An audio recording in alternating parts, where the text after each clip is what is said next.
Bonjour tout le monde, c'est Marie-Pierre. Dans une autre capsule, je vous ai parlé de l'écoute active.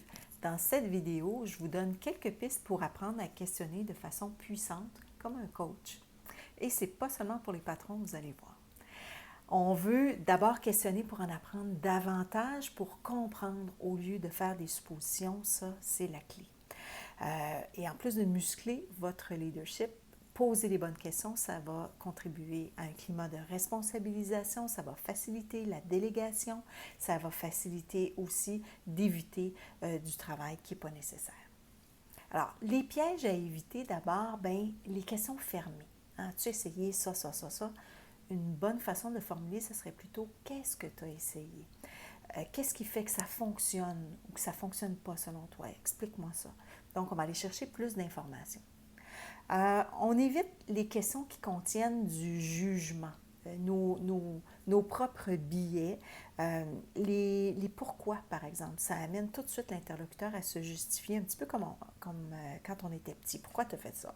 Alors, qu'est-ce qui fait que tu t'y es pris de cette façon-là? Explique-moi, je veux comprendre ton raisonnement et puis on va trouver des solutions ensemble. On évite les questions auxquelles on connaît la réponse. C'est vraiment pas cool. On ne fait pas passer un test à notre interlocuteur. C'est contre-productif.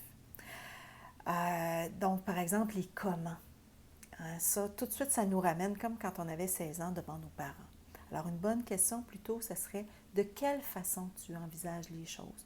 De quelle façon tu penses t'y prendre pour arriver à ton résultat? Alors, de cette façon-là, on accompagne les gens, on les accompagne dans leur réflexion, on est en partenariat et en posant des questions qui amènent les gens à voir les choses dans un angle différent et en les invitant à réfléchir à voix haute, ça leur donne un espace pour trouver, pour générer des solutions auxquelles ils n'avaient pas pensé avant de venir vous voir. Donc, les bonnes questions maintenant, elles sont laser, elles sont droites au but, précises. Quelle est la situation dont tu veux me parler?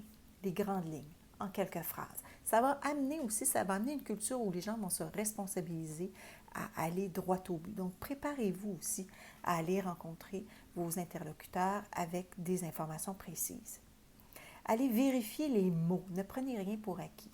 Donc, quand tu dis confiance, qu'est-ce que ça veut dire pour toi? Tu me parles de leadership. Pourrais-tu me donner un exemple de ce que tu attends? Alors, on peut demander aussi, quand la personne nous présente une situation, en quoi c'est un problème pour toi et en quoi c'est un problème pour l'organisation. Donc, on va permettre à la personne aussi de mettre en perspective, de relativiser. Quelles vont être les conséquences à court, moyen, long terme si on ne résout pas ce problème-là maintenant? Quelles vont être les conséquences pour toi, pour moi, pour l'organisation? Ça va nous aider à prioriser. Qu'est-ce que ça te fait vivre?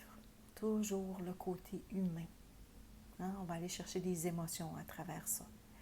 Qu'est-ce que tu souhaites à la place? Qu'est-ce que tu as essayé jusqu'à présent? Qu'est-ce que tu proposes? Encore une fois, on responsabilise. Et finalement, de quelle façon je peux te soutenir?